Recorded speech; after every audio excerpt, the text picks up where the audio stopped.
जय माँ दुर्गे। दुर्गा सप्तशती का 5वां अध्याय। देवताओं के द्वारा देवी की स्तुति। चंड मुंड के मुख से अंबिका के रूप की प्रशंसा सुन के शुम्भकाउन के 5 दूत का भेजना और दूत का निराश लौटना। ऋषि कहते हैं कि पूर्व काल में शुंभ और निशुंभ नामक असुरों ने अपने बल के घमंड में आकर शशिपति इंद्र के हाथ से तीनों लोकों को राज्य और यज्ञ भाग छीन लिए। वे ही दोनों सूर्य, चंद्रमा, कुबेर, यम और वरुण के अधिकार का भी उपयोग करने लगे। वायु और अग्नि का कार्य भी वे ही करने लगे। उन दोनों ने जब देवताओं को अपमानित, राज्य भ्रष्ट, पराजित और अधिकारहीन करके स्वर्ग से निकाल दिया, उन दोनों महान असुरों से तिरस्कृत होकर देवताओं ने अपराजिता देवी का स्मरण किया। सोचा, जगदम्बा ने हम लोगों को वर दिया था कि आपत्ति काल में स्मरण करने पर मैं तुम सबकी आपत्तियों को तत्काल ही नाश कर दूंगी। यह विचार करके देवता गिरिराज हिमालय पे गए और वहाँ भगवती विष्णु माया की स्तुति करने लगे। देवता बोले, देवी को नमस्कार है, महादेवी शिवा को सर्वदा नमस्कार है, प्रकृति और भद्रा को नमस्कार है। हम लोग नियम पूर्वक जगदम्बा को नमस्कार करते हैं, रोद्रा को नमस्कार है, नित्या गौरी धात्री को बारंबार नमस्कार है, ज्योत्सना मई चंद्र रूपिणी सुख स्वरूपा देवी को सतत प्रणाम है, शरणागत को कल्याण करने वाली वृद्धि और सिद्धि रूपा देवी को हम बारंबार नमस्कार करते हैं। राक्षसों की लक्ष्मी, राजाओं की लक्ष्मी, सर्वानी शिव पत्नी स्वरूपा आप जगदम्बा को बारंबार नमस्कार है।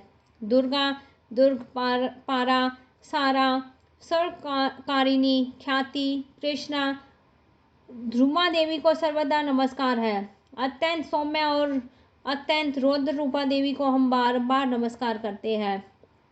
जगत की आधारभूता कृति देवी को बारंबार नमस्कार है। जो देवी सब प्राणियों में विष्णु माया के रूप से कही जाती है, उनको नमस्कार, उनको नमस्कार, उनको बारंबार नमस्कार है। जो देवी सब प्राणियों में चेतना कहलाती है, उनको नमस्कार, उनको नमस्कार, उनको बारंबार नमस्कार है। जो देवी सब प्राणियों में बुद्धि रूप से स्थित है, उनको नमस्कार, उनको नमस्कार, उनको बारंबार नमस्कार है। जो देवी सब प्राणियों में निद्रा रूप से स्थित है, उनको नमस्कार, उनको नमस्कार, उनको बारंबार नमस्कार है। जो देवी सब प्राणियों में शुद्धा रूप से स्थित है, उनको नमस्कार, उनको नमस्कार, उनको बारंबार नमस्कार है। जो देवी सब प्राणियों में छाया रूप से स्थित है, उनको नमस्कार, उनको नमस्कार, उनको बारंबार नमस्कार है। जो देवी सब प्राणियों में शक्ति रूप से स्थित है, उनको नमस्कार, उनको नमस्कार, उनको बारंबार नमस्कार है। जो देवी सब प्राणियों में तृष्णा रूप से स्थित है, उनको नमस्कार, उनको नमस्कार, उनको बारंबार नमस्कार है। जो देवी सब प्राणियों में क्षमा रूप से स्थित है, उनको नमस्कार, उनको नमस्कार, उनको बारंबार नमस्कार है। जो देवी सब प्राणियों में जाति रूप से स्थित है, उनको नमस्कार, उनको नमस्कार, उनको बारंबार नमस्कार है। जो देवी सब प्राणियों में लज्जा रूप से स्थित है, उनको नमस्कार, उनको नमस्कार, उनको बारंबार नमस्कार है। जो देवी सब प्राणियों में शांति रूप से स्थित है, उनको नमस्कार, उनको नमस्कार, उनको बारंबार नमस्कार है। जो देवी सब प्राणियों में श्रद्धा रूप से स्थित है, उनको नमस्कार, उनको नमस्कार, उनको बारंबार नमस्कार है। जो देवी सब प्राणियों में कांति रूप से स्थित है, उनको नमस्कार, उनको नमस्कार, उनको बारंबार नमस्कार है। जो देवी सब प्राणियों में लक्ष्मी रूप से स्थित है, उनको नमस्कार, उनको नमस्कार, उनको बारंबार नमस्कार है। जो देवी सब प्राणियों में वृत्ति रूप से स्थित है, उनको नमस्कार, उनको नमस्कार, उनको बारंबार नमस्कार है। जो देवी सब प्राणियों में स्मृति रूप से स्थित है, उनको नमस्कार, उनको नमस्कार, उनको बारंबार नमस्कार है। जो देवी सब प्राणियों में दया रूप से स्थित है, उनको नमस्कार, उनको नमस्कार, उनको बारंबार नमस्कार है। जो देवी सब प्राणियों में तुष्टि रूप से स्थित है, उनको नमस्कार, उनको नमस्कार, उनको बारंबार नमस्कार है। जो देवी प्राणियों में माता रूप से स्थित है, उनको नमस्कार, उनको नमस्कार, उनको बारंबार नमस्कार है। जो देवी सब प्राणियों में भांति रूप से स्थित है, उनको नमस्कार, उनको नमस्कार, उनको बारंबार नमस्कार है। जो जीवों के इंद्रिय वर्ग की अधिष्ठात्री देवी और सब प्राणियों में सदा व्याप्त रहने वाली देवी, उनको बारंबार नमस्कार है।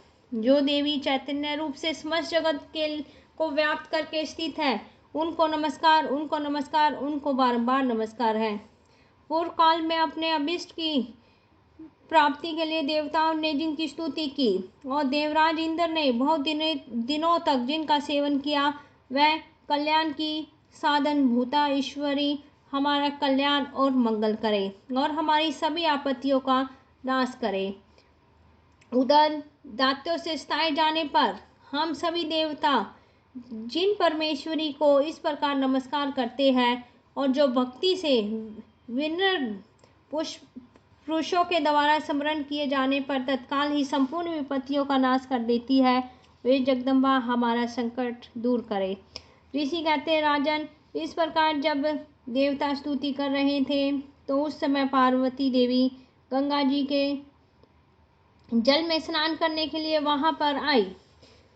उन सुंदर बाहों वाली भगवती ने देवता से पूछा, आप लोग यहाँ किसकी स्तुति करते हैं? तब उन्हीं के शरीर कोश से प्रकट हुई शिवा देवी बोली, शुंभ दात्यों से तिरस्कृत और युद्ध में निशुंभ से पराजित हो यहाँ एकत्रित हुए ये समस्त देवता यह मेरी स्तुति कर रहे हैं। पार्वती जी के शरीर कोश से अंबिका का प्रादुर्भाव हुआ था, इसलिए वे समस्त लोकों में कौशिकी कही जाती है। कौशिकी के प्रकट होने के बाद पार्वती देवी का शरीर काले रंग का हो गया और हिमालय पर रहने वाली कालिका देवी के नाम से विख्यात हुई। तदंतर शुंभ निशुंभ के भ्राता चंडमुंड वहां पर आए और उन्होंने परम मनोहर रूप धारण करने वाली अंबिका देवी को देखा। फिर वे शुंभ के पास गए और बोले, एक अत्यंत मनोहर स्त्री है जो अपनी दिव्य कांति से हिमालय को प्रकाशित कर रही है। वैसा उत्तम रूप कहीं किसी और ने नहीं देखा होगा। असुरेश्वर, पता लगाइए वह देवी कौन है, उसे लेकर आइए। स्त्रियों में तो वह रतन है जिसका प्रत्येक अंग बहुत ही सुंदर है और वह अपनी श्रीअंगों की प्रभा से संपूर्ण दिशाओं में प्रकाश फैला रही है। दैत्यराज, अभी वह हिमालय पर मौजूद है, आप उसे देख सकते हैं। प्रभो, तीनों लोकों में मणि, हाथी, घोड़े आदि जितने भी रतन हैं, वे सब इस समय आपके घर में शोभा पाते हैं। हाथियों के रतनभूत एरावत और यह पारिजात का वृक्ष और यह ऊंचे श्रवा घोड़ा, यह सब आपने इंद्र से ले लिया है। हंसों से जुता हुआ यह विमान भी आपके आंगन में शोभा पाता है। यह रतनभूत अद्भुत विमान जो पहले ब्रह्मा जी के पास था, अब आपके पास यहाँ लाया गया है। यह महापद नामक निधि आप कुबेर से छीन लाए हो।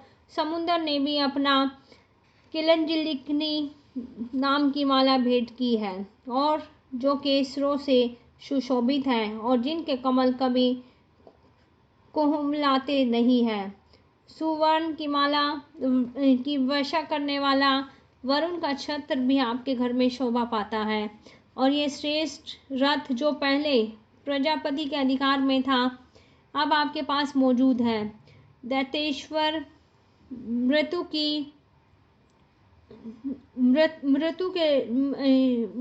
की उत्क्रांतिदा नाम की शक्ति भी आपने छीन ली है और वरुण का पाश और समुद्र में होने वाले सब प्रकार से रतन आपके भाई निशुंभ के अधिकार में है।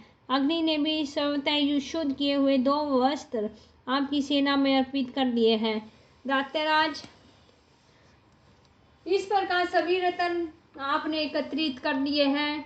फिर जो स्त्रियों में रतन रूपा कल्याण देवी है, इसे आप क्यों नहीं अपने अधिकार में ले लेते? ऋषि कहते हैं, चंडमुंड का यह वचन सुन के शुंभ ने महादैत्य सुग्रीव को दूत बनाकर देवी के पास भेजा और कहा, तुम मेरी आज्ञा से उनके सामने ये बात कहना और एक ऐसा उपाय करना जिससे प्रसन्न होकर वह शीघ्र यहाँ आ जाए। वह दूत पर्वत के अत्यंत रमणीय प्रदेश में जहाँ देवी मौजूद थी गया और मधुर वाणी में कोमल वचन बोला। दूत बोला, देवी, दैत्यराज शुंभ इस समय तीनों लोकों के परमेश्वर है। मैं उनका भेजा हुआ दूत हूँ। यहाँ तुम्हारे ही पास आया हूँ। उनकी आज्ञा सदा देवता एक स्वर से मानते हैं। कोई उनका उल्लंघन नहीं कर सकता है। वे संपूर्ण देवताओं को परास्त कर चुके हैं। उन्होंने तुम्हारे लिए जो संदेश दिया है वे सुनो। संपूर्ण त्रिलोकी मेरे अधिकार में है। देवताओं भी मेरी आज्ञा के अधीन चलते हैं। संपूर्ण यज्ञों के भागों को मैं ही पृथक पृथक भोगता हूँ। तीनों लोकों में जितने भी श्रेष्ठ रत्न हैं वे सब मेरे अधिकार में हैं। देवराज इंद्र का ऐरावत हाथी और जो हाथियों में रत्न के समान है मैंने छीन लिया है। क्षीर सागर का मंथन करने वाले जो अश्वरतन ऊंचे श्रवा प्रकट हुआ था उसे देवताओं ने मेरे पैरों पर पड़ के समर्पित किया था। सुंदरी, उनके सिवा और भी जितने भी रत्न भूत पदार्थ देवताओं, गंधर्वों और नागों के पास है वे सब मेरे ही पास आ गए हैं। देवी, हम लोग तुम्हें संसार की स्त्रियों में रत्न मानते हैं और तुम हमारे पास आ जाओ, क्योंकि रत्नों का उपभोग करने के लिए हम ही है। चंचल कटाक्षों वाली सुंदरी, तुम मेरी या मेरे भाई पराक्रमी निशुंभ की सेवा में आ जाओ, क्योंकि तुम रत्न स्वरूपा हो। मेरा वरण करने से तुम्हें तुलना रहित महान ऐश्वर्य की प्राप्ति होगी। अपनी बुद्धि से यह विचार करके तुम मेरी पत्नी बन जाओ।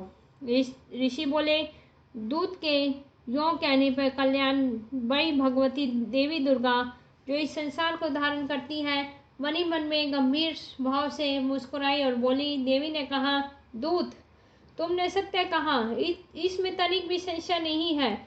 शुंभ तीनों लोकों का स्वामी है। निशुंभ भी उसी के समान पराक्रमी है, किंतु इस विषय में मैंने जो प्रतिज्ञा ले ली है उसे मिथ्या कैसे करूं। मैंने अल्प बुद्धि के कारण पहले ही प्रतिज्ञा कर रखी है, उसे सुनो। जो मुझे संग्राम में जीत लेगा, जो मेरे अभिमान को चूर्ण कर देगा और संसार में जो मेरे समान बलवान होगा वही मेरा स्वामी होगा। इसलिए शुंभ और महादैत्य निशुंभ स्वयं ही यहाँ पधारे और मुझे जीतकर शीघ्र ही मेरा पानी ग्रहण करे। इसमें विलंब की क्या आवश्यकता है। दूत बोला, देवी, तुम घमंड में भरी हुई हो। मेरे सामने ऐसी बातें ना करो। तीनों लोकों में ऐसा कौन सा पुरुष है जो शुंभ निशुंभ के सामने खड़ा हो सके। देवी, अन्य दैत्यों के सामने सारे देवता युद्ध में नहीं खड़े हो सके, फिर तुम अकेली स्त्री होकर कैसे ठहर सकती हो। जिन शुंभ आदि दैत्यों के सामने इंद्र आदि देवताओं भी खड़े नहीं हुए, उनके सामने तुम स्त्री होकर कैसे जाओगी। इसलिए तुम मेरे कहने से ही शुंभ निशुंभ के पास चली जाओ। ऐसा करने से तुम्हारे गौरव की रक्षा होगी, अन्यथा वे तुम्हारे केस पकड़ के घसीटेंगे, तब तुम्हें अपनी प्रतिष्ठा खोकर जाना पड़ेगा।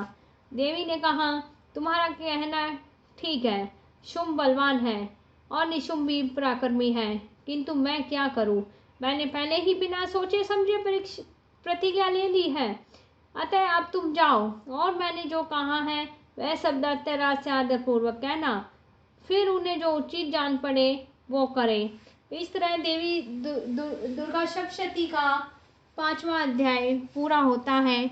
उच्चारण में कोई भी भूल चूक हो जाती है उसके लिए क्षमा करें।